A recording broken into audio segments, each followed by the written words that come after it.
Completely screwed, completely dominated. I'm about to lose my entire stack. There's literally nothing I can do about it. The only thing that can happen is a miracle from the poker gods.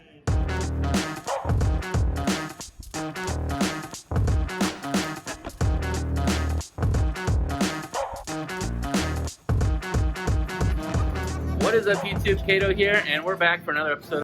Let's get in on the action. Welcome back to the vlog, everyone. Make sure you stick around to the end because this is a very exciting one about perseverance and coming back from behind. If you're new here, this is the best live low stakes poker content on YouTube, and it's only going to get better. The first hand I get is Queen of Clubs, Queen of Spades in middle position. It folds around me, and I decide to open the action up with a bet to 13. This is my standard opening pre-flop bet, and I recommend you have a standard opening bet as well in order to conceal your opening range. You don't want to raise more with better hands and less with like 6-7 suited connectors. You want to be able to conceal your entire range under a standard bet size. The low jack calls for $13, and we're going heads up to a flop for $30. The flop comes out 7 of hearts, King of Spades, King of Hearts. This isn't the worst flop for us, and it would probably be worse if there was 1 king on the flop. Because of the removal value of 2 kings, it's much less likely that my opponent has one.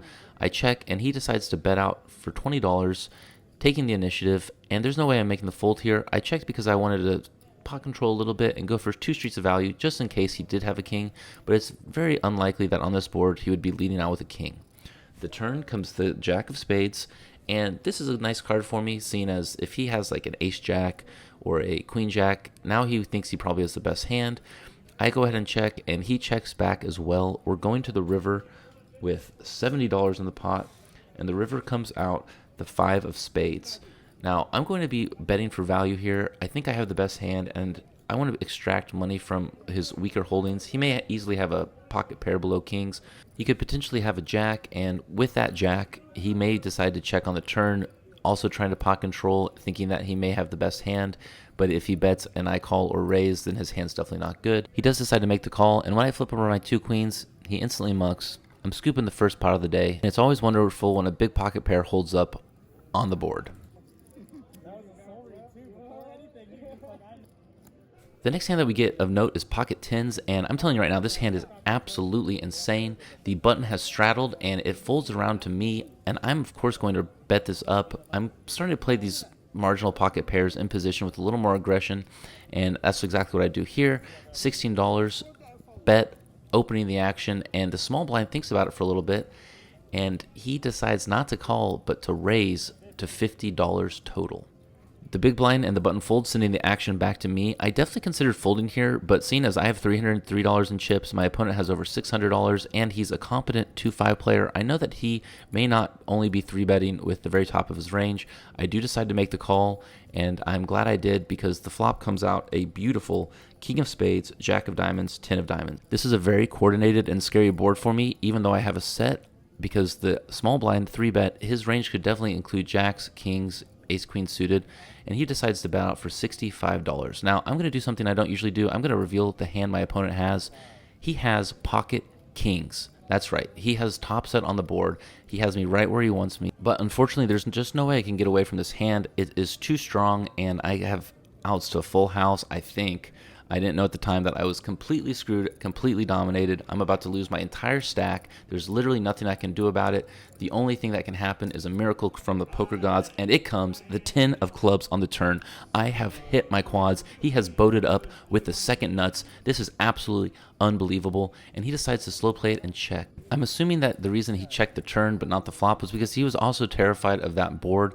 Now it's not so scary anymore because he has the second nuts, and it just doesn't happen that your opponent is sitting there with pocket tens. I decide to check back because we're slow playing each other to the max on this one, and the river is the ace of spades.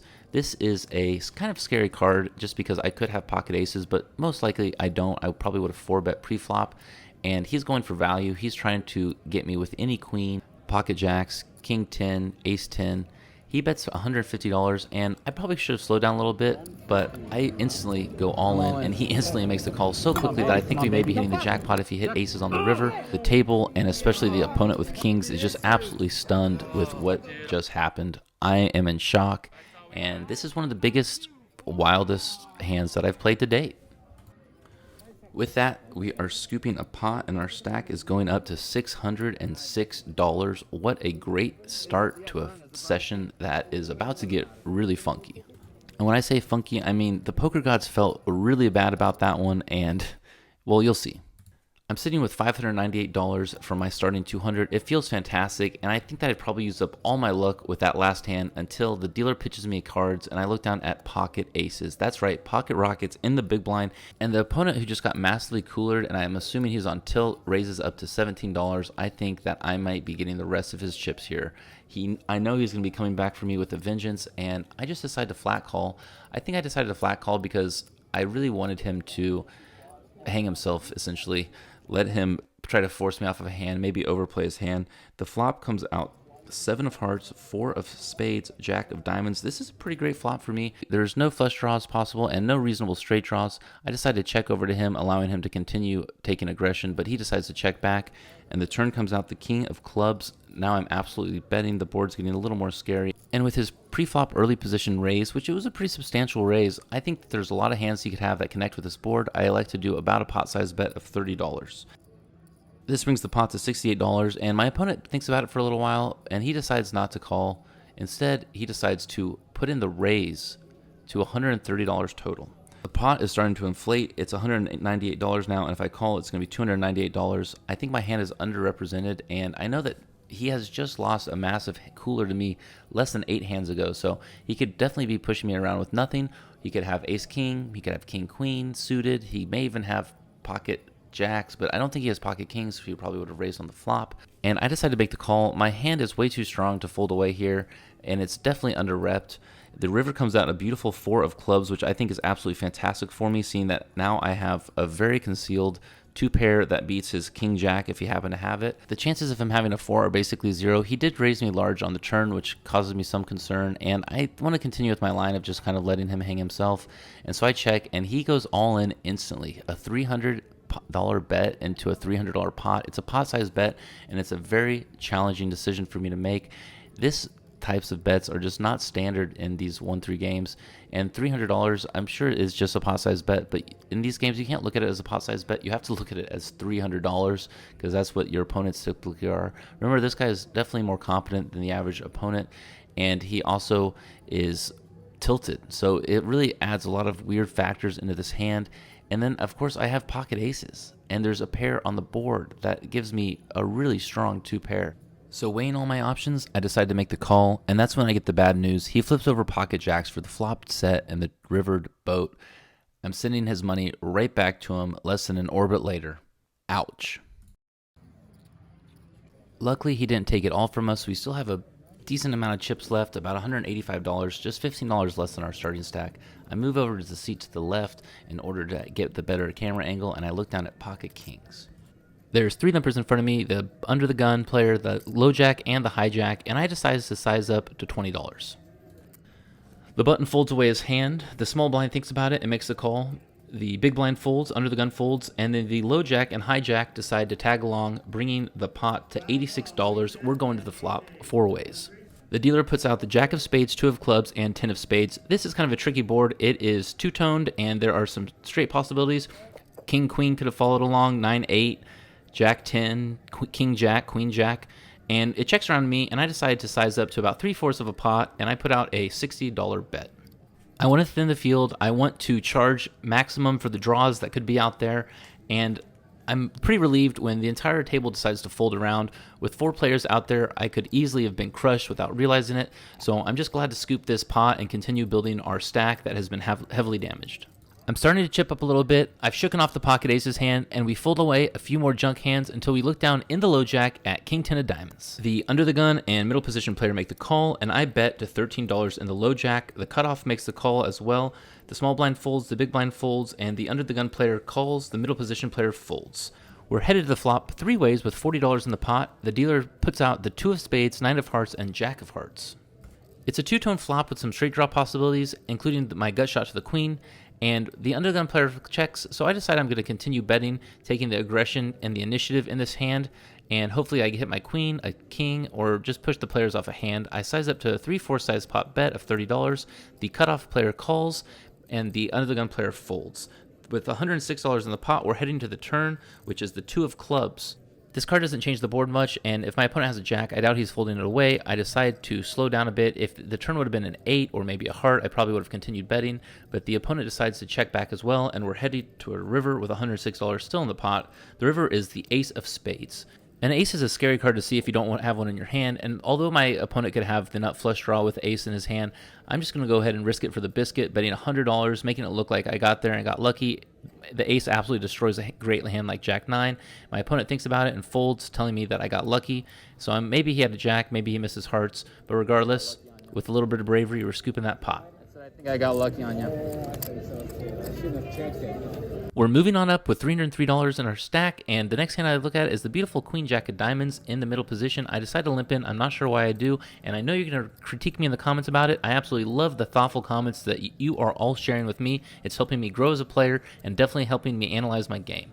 The player to my left sizes up to $17, and it folds all the way around to me, and I make the call. $38 in the pot. We're headed to the flop. Heads up. The dealer puts out the king of hearts, 10 of hearts, 9 of diamonds. We have flopped a straight. This is one of the best feelings you can have on the flop, and I'm going to go ahead and check to the original bettor, who decides to bet out $25. There are hearts on board, and I want to charge to see the turn. There are a lot of hands that I could have that also hit this board that aren't as strong as a straight, and so my hand is fairly concealed. Plus, my opponent could easily have something strong. I size up to $75 and put him to the test. He thinks for a little while, shuffling his chips, and finally decides to make the call. We're going to the turn. There's $188 in the pot, and the turn brings the 3 of spades. This is a fantastic card, aka not a heart, not a queen, not a jack, and not pairing the board. I'm of course going to continue betting. I need to bet for value and for protection, and my opponent has already put about $90 in the pot, so I kind of have him on the hook. I decided to stick with the same $75 bet, bringing the pot to $263. This villain and I have a history together. We've played those 2 big pots, and if you remember with the pocket jacks, he also bet to $17 pre-flop. This seems to be a standard opening. I'm targeting hands like ace king through king 10, pocket kings, pocket 10s, pocket 9s, maybe even 8-7 suited, but my opponent thinks about it for a little while and decides to let the hand go. We have clawed back from the jaws of defeat, and we're sitting with about $433 in front of us. I actually have to fold away quite a few hands. It takes about 2 orbits before I finally pick something else up, but that something else comes in the form of king of jack of spades in middle position. The player to my right opens up the action with a $15 bet, and I call from middle position, making the pot $34. The small blind also tags along, bringing the pot to a total of $48, and we're headed to the flop 3 ways. The flop comes out 2 of diamonds, 5 of spades, queen of hearts. This doesn't hit us at all. We do have a backdoor straight possibility, 1 over, but it checks around to me, and I decide to bet $20, bringing the pot to $66, and the middle position player calls after the small blind folds. We're headed to the turn with $86 in the pot, and it comes the 4 of hearts, not improving us at all. But when my opponent instantly checks me, I decide that I can do another bluff here, sizing down a little bit to about a 1/3 size pot with a $35 bet. I figure the smaller sizing would prevent me from losing more money, and I think I can get him to fold away basically anything besides a queen. My opponent decides to call, and we're headed to the river. Looking back at this hand now that I'm watching this video, I'm kind of realizing that I don't really like the line that I took. I'd much rather be semi-bluffing rather than completely bluffing. That way I have a little bit of equity I can realize rather than just trying to hit a king, or basically my only option is to push him off the hand by making him fold. I realize this going to the river. And with $156 on the pot in position, when my opponent checks to me again, I decide I'm going to take another stab at it. This time I'm going to size up a little bit larger. I'm just kind of hoping that my opponent doesn't have a queen. I don't really have a read, and I think he'll call with any queen and probably fold out most everything else. So I decide to size up half pot and bet $85. The villain immediately taps the table telling me good hand, reveals pocket 6s, and folds. We're scooping a $241 pot. We've built about the same stack that we had before we lost with the pocket aces. I don't want to get greedy, and I decide to book the comeback win. In for 200, out for 523. That's $323 of profit. Thank you so much. Until next time, Kato out.